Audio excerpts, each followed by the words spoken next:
Larkana railway station हिकु क़दीम railway station आहे जेका तारीख़ जे लिहाज़ खां वॾी अहमियत रखे थी। शहीद ज़ुल्फ़कार अली भुट्टो जॾहिं वज़ीर आज़म हुयो 1972 में हिन स्टेशन खे नई इमारत तामीर कराए ॾिनी। शहीद ज़ुल्फ़कार अली भुट्टो हिन स्टेशन ते रेल ज़रिए सफ़र करे ईंदो हुयो ऐं संदसि VIP हाल में विहंदो हुयो। हितां कंबर शदात कोट ओस्ता मोमन लाइ ट्रेन वेंदी हुई, जंहिं करे हिन स्टेशन खे जंक्शन जो दर्जो मिलियो। हिन स्टेशन तां पहिरियां काफ़ी ट्रेनियूं गुज़रंदियूं हुयूं, जंहिं में Khushal Khan Khattak, Shahnawaz express, passenger night coach, Qalandar express ऐं ॿियूं केतिरियूं ई ट्रेनियूं गुज़रंदियूं हुयूं। लेकिन गुज़िरियल केतिरनि ई सालनि खां इहे ट्रेनियूं बंदि आहिनि। हाणे सिर्फ़ 2 ट्रेनियूं हलनि थियूं, बोलान एक्सप्रेस ऐं मोइन जो दड़ो कोटड़ी खां रोड़ी हले थी। हितां जे समाजी माण्हुनि ऐं इंतिज़ामिया पंहिंजे ख़्याल जो इज़हार कुझु हिन रीति कयो आहे। हिन वक़्तु असां वटि 2 ट्रेनूं हलनि थियूं। हिकिड़ी मौजो दड़ो पैसेंजर आहे जेका रोड़ी खां कोटड़ी ते वेंदी आहे, रेगुलर बेस आहे, डेली हलंदी आहे। ॿी आहे अल्टरनेट डेट ते बुलान बिल जेकी कोटा खां कराची ते वेंदी आहे। असांजी जेके रिज़र्वेशन कोटा आहे बुलान में 100% फुल आहे। उहा यार बाग लाइ त वॾी जॻह थो असांखे पाण खे हिन जी चाहत आहे। शहर जे माण्हुनि में एतिरो मुंहिंजे ख़्याल में तवजो न आहे उन्हनि जो बि जॻह थो को उनजो कंट्रीब्यूशन आहे जॻह थो। न त ॿियनि शहरनि ईंदो जेके उन्हनि जो स्टेशन हूंदा उहे बाक़ाइदे कोऑपरेट कंदा आहिनि।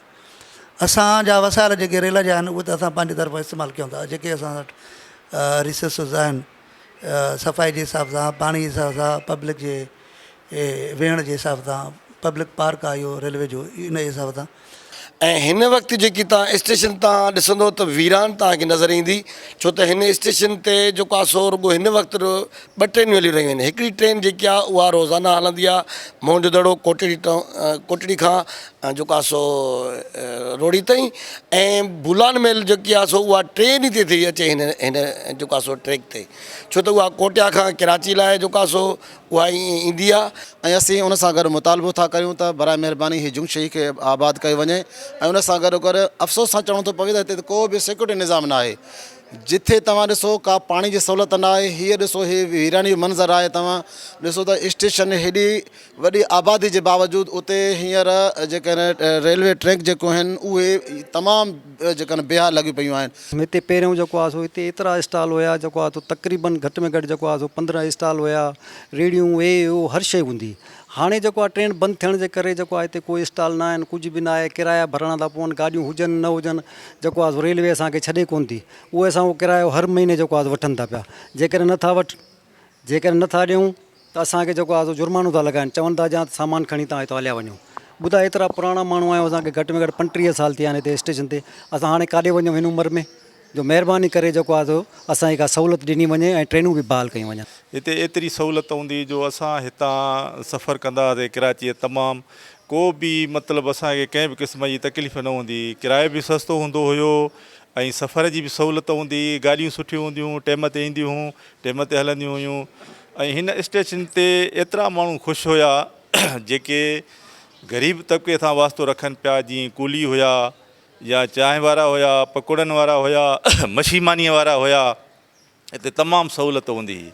ऐं हीअ स्टेशन ॾिसो था त लाड़काणे शहर जी स्टेशन आहे। तव्हांखे ईअं लॻंदो ॼण हिकिड़े जंग जी स्टेशन आहे। हींअर का बि सहूलियत कान्हे का। असां सां इहो चवणु चाहींदासीं त हिन वक़्तु हे ॾिसो था रेलवे स्टेशन जी पोजीशन में का बि शइ कान्हे का, न को ग़रीब गुरबो जे लाइ का सहूलियत आहे, न रेलवे स्टेशन ते को माण्हू ई आहे। पर जॾहिं जे हिन जा किराया घटि हूंदा ऐं हिन रेलवे स्टेशन हलंदी रहंदी त बाक़ाइदे सां जेके ग़रीब गुरबा आहिनि, जेके मिसकिन आहिनि, मारवाड़ा आहिनि, जेके न पहुचनि, जिते ॿियो किरायो नथा भरे सघनि त ज़ाहिर हिन गाॾी ते चढ़ंदा। पर जे हीअ गाॾी वैरून लॻी पई आहे, रेल हले ई कोन थी, त पोइ ग़रीब काॾे ईंदा, काॾे वेंदा। ऐं हीअ सालनि खां वठी लाड़काणा जंक्शन जेका बंदि पई आहे, हिते को बि ट्रेन जो निज़ाम हींअर नथो हले ऐं बंदि आहे, बिल्कुलु बंदि आहे। त गवर्नमेंट खां इहो असां गुज़ारिश कंदासीं, पाकिस्तान गवर्नमेंट खे इहा अपील आहे, अगरि हीउ इदारो एतिरो पुठिते पयल आहे त हिन खे बंदि कयो अगरि बंदि नथा कयो ऐं हली बि रहियो आहे त पोइ लाड़काणे सां ई ज़ुल्म छो? हितां जे माण्हुनि जो मुतालबो आहे त हिन स्टेशन ते जेके अॻ में ट्रेनियूं हलंदियूं हुयूं उन्हनि खे ॿीहर हलायो वञे त जीअं असां लाड़काणे रेलवे स्टेशन तां त ट्रेन में वेही इस्लामाबाद, पंजाब ऐं ॿियनि परे जे शहरनि जो सफ़र कयूं। असीं रोहड़ी स्टेशन ॾांहुं न वञूं जेको असां लाइ तमामु घणो ॾुखियो आहे। हिन स्टेशन खे पुराणियूं सभु सहूलियतूं वापसि कयूं वञनि। कैमरामैन मुश्ताक सां गॾु साजिद गनी, BTV न्यूज़, लाड़काणा।